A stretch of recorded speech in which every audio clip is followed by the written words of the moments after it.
François Fillon, une autre question, et vous en parliez tout à l'heure avec Mickaël Darmon, elle concerne la religion musulmane. Bonjour Tarek Oubrou, merci d'être avec nous ce matin en duplex et en direct de Bordeaux. Bonjour.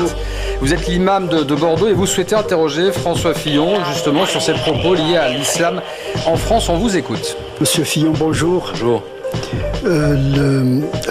Votre concept de totalitarisme islamique est un concept qui demande explication parce qu'il pourrait laisser entendre que l'islam est intrinsèquement totalitaire parce qu'on remarque dans le vocable islamique au lieu d'islamiste. Y a-t-il une différence entre l'islamisme et l'islamique?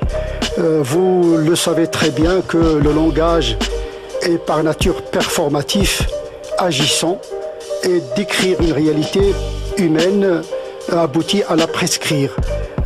Ce vocable pourrait laisser un impact mental très négatif auprès des musulmans comme auprès des non-musulmans, insinuant ou signifiant que l'islam, de par sa nature, est génétiquement totalitaire. Est-ce que c'est votre pensée? Moi, en tant que théologien, je dis que non.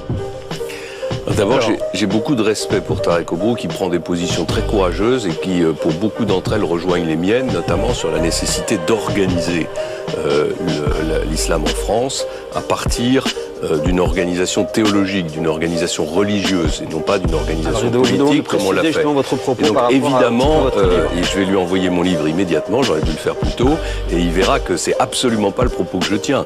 Je dis au contraire qu'il y a un phénomène totalitaire qui s'est emparé d'une petite partie minoritaire de l'islam, qui s'appuie sur l'islam pour étendre sa domination politique, et qu'il faut que ensemble, l'ensemble des forces, et notamment les musulmans, combattent ce totalitarisme. C'est d'ailleurs pour ça que j'appelle à la coalition de tous les États de la région, de tous les peuples de la région, contre une menace. La réponse est politique quand même, on le voit dans votre livre. Non, mais c'est que le mot totalitaire républicain. Oui, mais non, le mot totalitaire, pour moi, il correspond parfaitement au phénomène auquel on assiste. C'est-à-dire qu'on a des hommes qui ont un projet politique totalitaire qui consiste à imposer à des territoires et à des peuples entiers un mode d'organisation par la violence.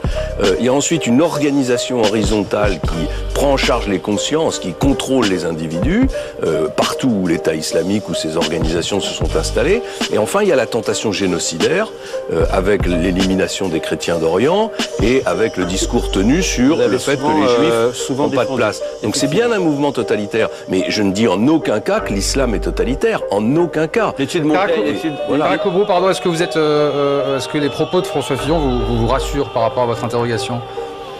Oui, je connais très bien la nuance de sa pensée. Je lui ai posé la question pour qu'il explicite davantage sa pensée à nos téléspectateurs. Et il est vrai que l'impact sémantique du vocable pourrait laisser entendre que l'islam est génétiquement totalitaire. En effet, l'islam est une religion devenue civilisation sous l'effet de l'histoire. Aujourd'hui, les musulmans doivent faire une théologie de la sécularisation dans le sens de séparer l'ordre du religieux de l'ordre du politique. C'est une opération théologique nécessaire. On demande aux musulmans aujourd'hui de France d'effectuer ce que l'Église catholique a effectué pendant 2 siècles. Je considère la télévision, le cinéma, la presse, le journalisme comme un des grands moyens modernes d'avilissement et de crétinisation des foules. I want a queen on every continent. Science, so I can escape the government. I want a queen on every continent. Science, so I can escape the government.